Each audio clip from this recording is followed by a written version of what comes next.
Video ini dibuat sebagai bentuk edukasi untuk semua umur. Sebelum video ini dimulai, saya mau disclaimer terlebih dahulu, bahwa pembahasan kali ini tidak bermaksud untuk membahas hal-hal yang dilarang oleh YouTube. Ini merupakan sebuah informasi, dan semoga ini bisa menjadi edukasi untuk kita semua. Amin ya Rabbal Alamin.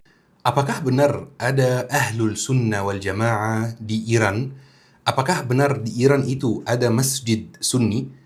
Seperti apa kehidupan orang Iran yang mazhabnya Sunni? Apakah mereka salat di masjid Syiah atau mereka punya masjid sendiri atau seperti apa? Apakah mereka mengalami diskriminasi atau tidak?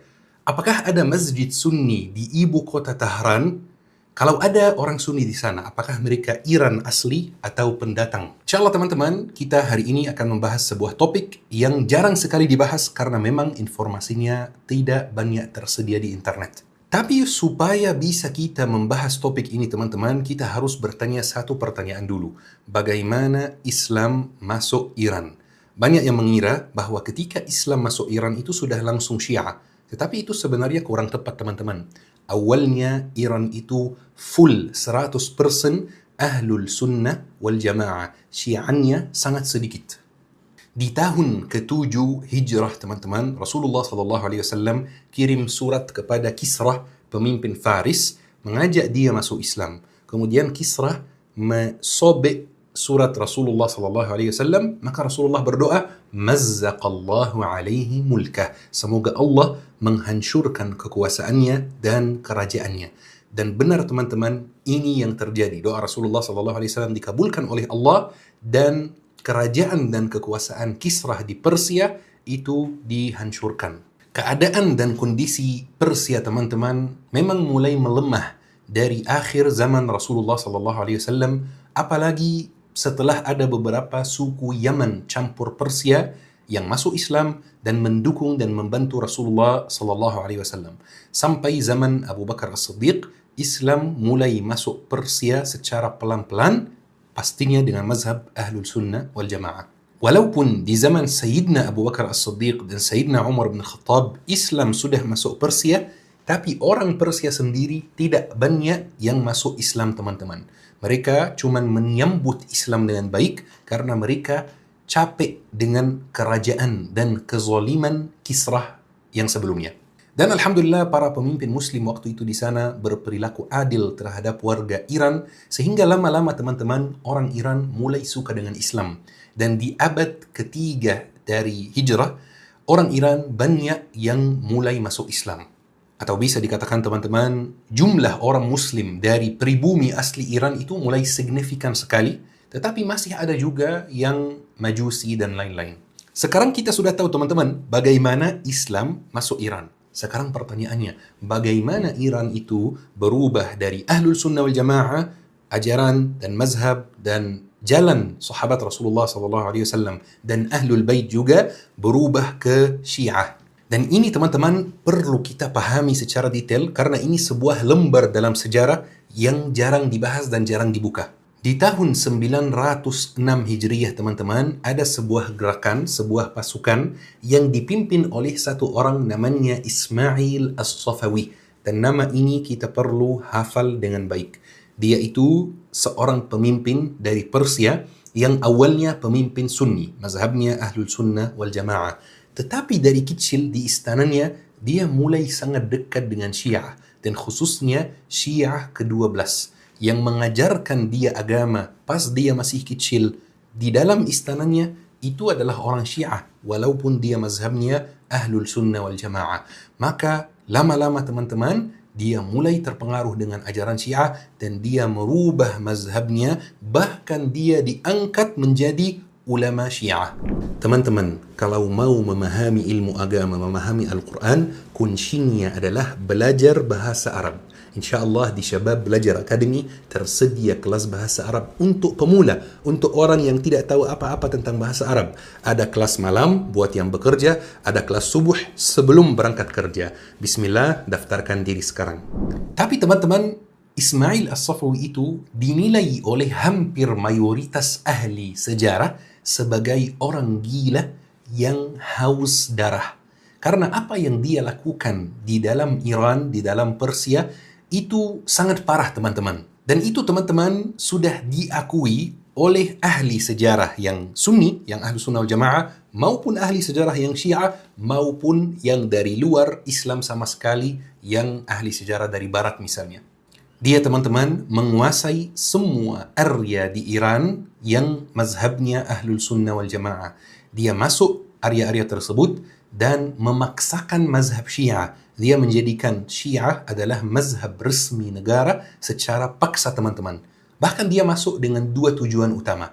Yang pertama adalah membunuh ulama-ulama Sunni yang terkenal. Tujuan yang kedua adalah membunuh orang Turki dan orang Kurdi terlepas dari mazhabnya, Sunni atau Syiah. Dia ada dendam terhadap Turki. Dan teman-teman, dia yang mulai menggerakkan nasionalisme Persia di antara orang-orang Persia waktu itu. Muhammad Imanuddin di kitab Tarikh Ad-Daulah Al-Utsmaniyah halaman 86, dia cerita tentang pembunuhan massal terhadap ulama Sunni yang dilakukan oleh Ismail As-Safawi, sehingga ulama Sunni di Persia terbagi dua golongan. Golongan yang pertama dibunuh oleh dia, golongan yang kedua lari ke Turki Utsmani. Dan dia teman-teman mengumumkan secara resmi bahwa Sayyidina Abu Bakar As-Siddiq, Sayyidina Umar bin Khattab, As-Sayyidah Aisyah wajib untuk dicaci maki setiap hari Jumat di khutbah Jumat. Dan jika khatibnya menolak, maka lidahnya dipotong. Teman-teman, bahkan jika ada khatib Syiah, khatib bermazhab Syiah yang menolak untuk mencaci maki sahabat Rasulullah, tetap lidahnya dipotong. Bukan hanya ulama Sunni. Karena Syiah itu tidak semuanya ekstrim dan tidak semuanya mencaci maki sahabat Rasulullah sallallahu alaihi wasallam. Dan hal ini diceritakan oleh Ibnu Katsir di Al-Bidayah wal Nihayah jilid 15. Apalagi teman-teman ketika dia menguasai kota Tabriz, kota yang sangat terkenal. Dia membunuh 15.000 dari warga Tabriz, di antaranya ada yang Sunni dan bahkan di antaranya ada yang Syiah moderat. Dan yang lebih parah lagi teman-teman, ketika dia masuk Baghdad, dia mencari kuburan Imam Abu Hanifah, Imam Ahlul Sunnah wal Jamaah. Dia mengeluarkan jenazahnya dan dia melecehkan jenazahnya teman-teman. Tujuan dia satu teman-teman, menghancurkan semua madrasah-madrasah Sunni, membunuh semua ulama Sunni untuk memaksa mazhab Syiah di Persia dan menghapus jejak Sunni dari Persia yang awalnya full Ahlul Sunnah wal Jamaah. Dari waktu itu teman-teman, mau tidak mau Persia menjadi negara yang bermazhab Syiah. Kebanyakan warganya bermazhab Syiah. Ada yang memang bermazhab Syiah karena mau bermazhab Syiah, ada yang dipaksa untuk bermazhab Syiah supaya nggak dibunuh. Tetapi setelah itu teman-teman, mulai ada pemimpin dari Ad-Daulah As-Safawiyah yang dia dirikan itu, pemimpin-pemimpin yang lebih terbuka, mungkin sedikit welcome terhadap Sunni. Jadi lama-lama teman-teman mulai ada keberagaman lagi di Iran. Karena banyak yang tidak tahu teman-teman bahwa Iran itu adalah negara yang sangat beragam. Tidak semuanya Persia dan tidak semuanya Syiah. Coba kita lihat teman-teman, Iran itu negara dengan jumlah penduduk 90 juta. Mungkin kalau ukuran Indonesia itu sedikit sekali ya, tapi ukuran Timur Tengah itu banyak sekali, 90 juta. Contohnya teman-teman, di Iran itu ada orang Iran, Persia, Syiah. Dan biasanya itu ada di pusat Iran.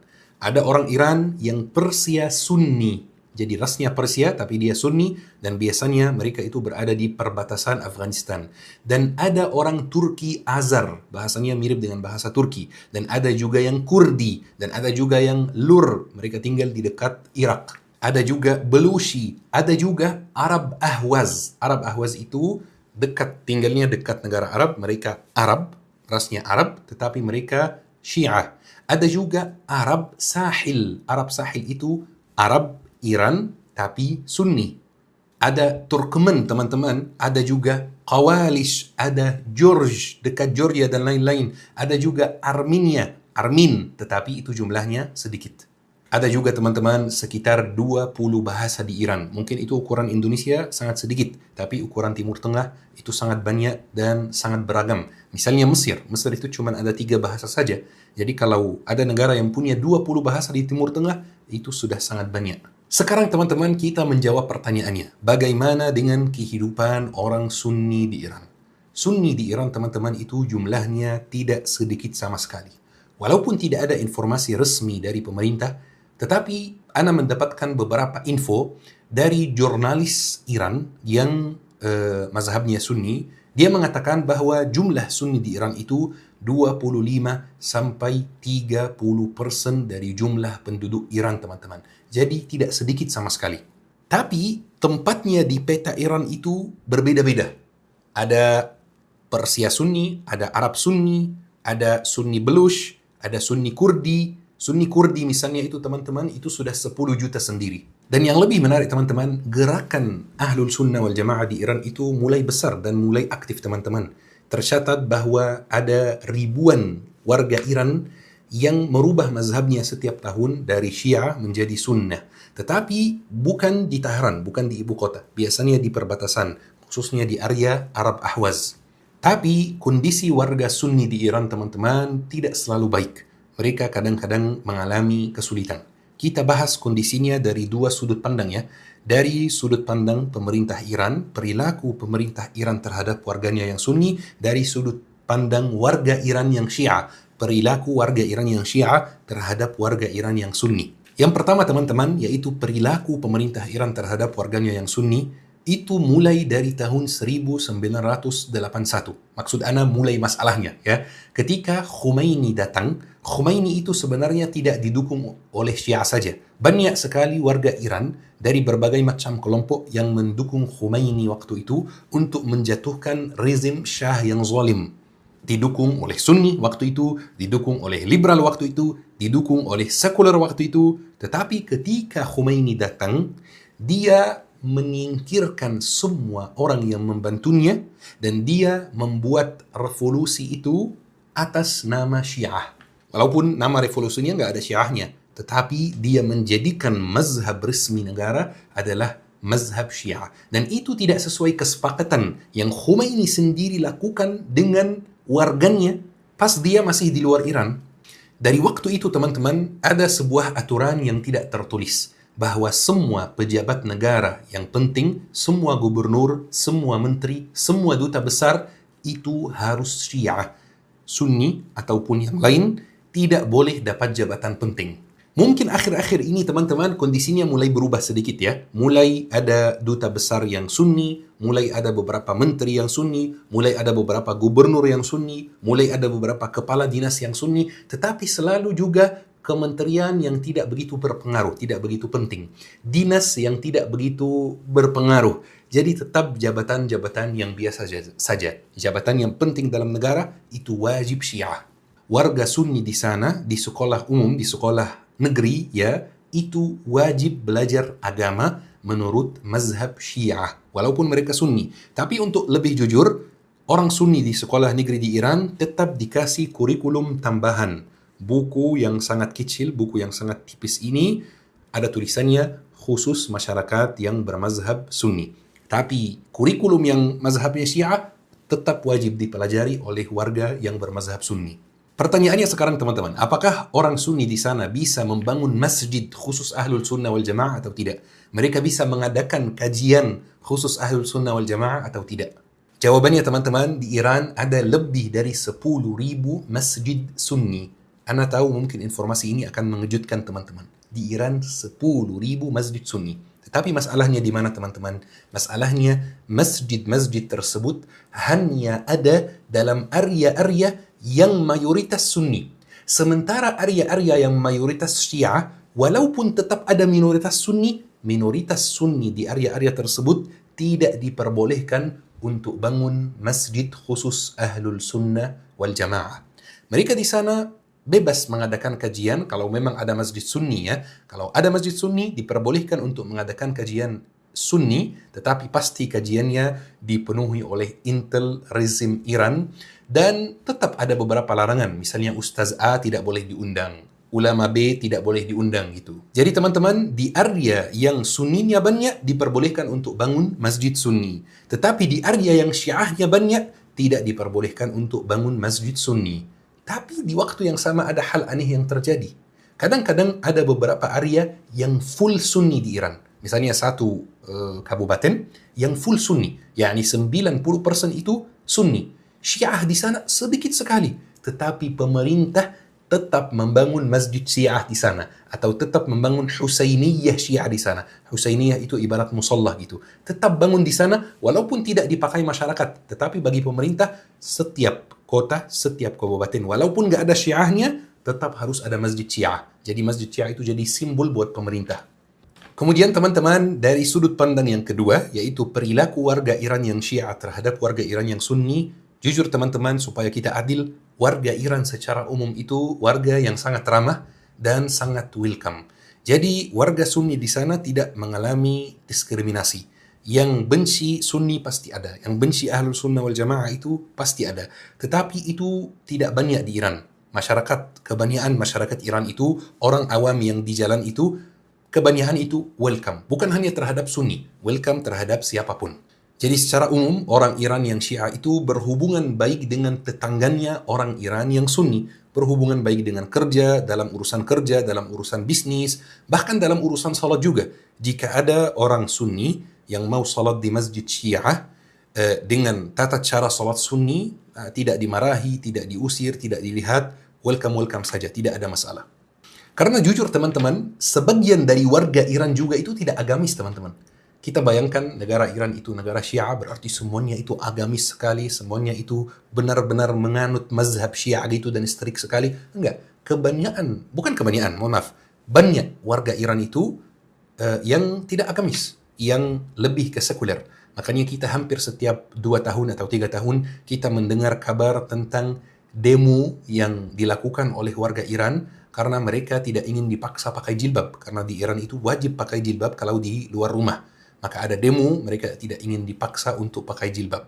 Biasanya mereka nggak begitu peduli. Kamu Sunni, kamu Syiah, kamu ateis, kamu agnostik, mereka welcome saja. Dan teman-teman, ada mau sampaikan 2 informasi tambahan yang mungkin akan mengejutkan teman-teman. Informasi yang pertama, walaupun orang Sunni di Iran diperbolehkan untuk bangun masjid Sunni di area yang mayoritas Sunni, di Teheran dilarang ada masjid Sunni. Coba teman-teman pergi ke Teheran sendiri, tidak ada masjid Sunni sama sekali, dan itu sudah keputusan yang jelas dari pemerintah. Karena bagi pemerintah itu, Teheran itu simbol negara, gitu ya, ibu kotanya yang negara yang mengangkat tema Syiah, gitu ya. Jadi tidak boleh ada masjid Sunni. Dan ini salah satu jenis diskriminasi juga teman-teman. Dan informasi yang kedua atau fakta yang kedua yang akan mengejutkan teman-teman, bahwa di Iran ada keputusan resmi dari pemerintah bahwa tidak diperbolehkan untuk mencaci maki sahabat Rasulullah sallallahu alaihi wasallam, termasuk Sayyidina Umar bin Khattab, termasuk Sayyidina Abu Bakar, termasuk As-Sayyidah Aisyah. Benar teman-teman, itu benar ada. Instansi pemerintah yang bertanggung jawab atas urusan agama sudah mengeluarkan keputusan resmi bahwa dilarang untuk mencaci maki sahabat Rasulullah dan istri Rasulullah sallallahu alaihi wasallam. Mungkin teman-teman akan kaget ya, karena kadang-kadang kita melihat di internet ada beberapa orang Syiah yang mencaci maki Rasulullah sallallahu alaihi wasallam. Supaya adil teman-teman, ya, di sini kita membahas secara adil, ya. Biasanya yang mencaci maki sahabat Rasulullah di internet itu 95% bukan orang Iran. Biasanya dari Syiah Irak. Syiah Irak itu lebih ekstrim dibanding Syiah Iran. Kadang-kadang dari Syiah Pakistan teman-teman, kadang-kadang dari Syiah yang tinggal di London. Tapi di Iran sendiri, di masjid Syiah yang di Iran sendiri, itu dilarang mencaci maki sahabat Rasulullah. Itu yang umum ya. Ana nggak tahu baat di majlis khusus mereka apa yang terjadi. Ana tidak tahu. Tapi keputusan yang ada itu dilarang mencaci maki sahabat Rasulullah sallallahu alaihi wasallam. Tapi itu tidak berarti juga bahwa ajaran Syiah itu welcome terhadap sahabat Rasulullah. Enggak teman-teman. Dalam kitab-kitab Syiah jelas sekali bahwa ada kebencian khususnya terhadap Sayyidina Abu Bakar As-Siddiq, Sayyidina Umar bin Khattab, dan As-Sayyidah Aisyah. Tapi tidak semua yang benci mencaci maki. Itu poinnya. Ini yang Ana mau jelaskan. Dan di Iran juga teman-teman ada banyak ulama Ahlul Sunnah wal Jamaah yang sangat terkenal. Seperti Syekh Abdul Hamid Ismail misalnya, seperti Syekh Muhammad Tahir Sarbazi misalnya, seperti Syekh Abdul Ghani Badin, dan masih banyak lagi teman-teman. Ana mendengar beberapa kajian dari mereka, dari ulama Sunni dari Iran yang bisa bahasa Arab, Ana tidak bisa bahasa Persia. Ada yang mengatakan seperti ini, kami Ahlul Sunnah wal Jamaah di Iran itu yatim piatu. Kenapa dia mengatakan seperti ini teman-teman? Karena jujur teman-teman, Iran itu negara Syiah, mereka memberi support yang sangat banyak terhadap Syiah di seluruh dunia. Terhadap Syiah di Nigeria, terhadap Syiah di Indonesia bahkan. Lihat saja teman-teman, itu sangat didukung, dibiayai oleh Iran, banyak acara, banyak beasiswa, dan lain-lain. Sementara negara Sunni tidak pernah mendukung Ahlul Sunnah wal Jamaah yang ada di dalam Iran sedikit pun. Bahkan teman-teman, ada beberapa ulama Sunni di Iran yang membuat rencana untuk menerbit beberapa buku untuk menyebarkan pemahaman Ahlul Sunnah wal Jamaah di Iran. Ulama tersebut datang ke Arab Saudi, meminta bantuan, meminta uang supaya bisa menerbitkan buku dan membagikannya secara gratis, ditolak teman-teman. Pergi ke Mesir, minta bantuan, ditolak teman-teman. Tidak ada yang mau membantu. Sampai mereka kumpulkan menggalang dana sendiri dan mereka menerbitkan buku-buku tersebut.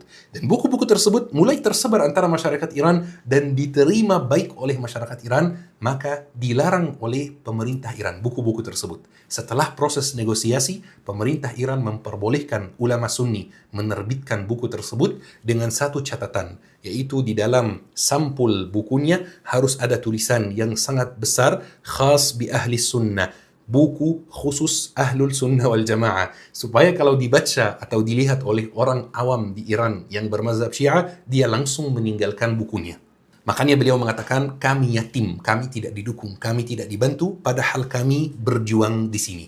Teman-teman yang dirahmati oleh Allah Subhanahu wa taala, ini kajian ringan membahas kondisi kehidupan Ahlus Sunnah wal Jamaah di Iran. Semoga apa yang disampaikan bermanfaat dan semoga apa yang disampaikan tidak disalahpahami. Ayo kita akhiri kajian hari ini dengan doa kafaratul majlis. Subhanakallahumma bihamdik, asyhadu an la ilaha illa anta, astaghfiruka wa atubu ilaik.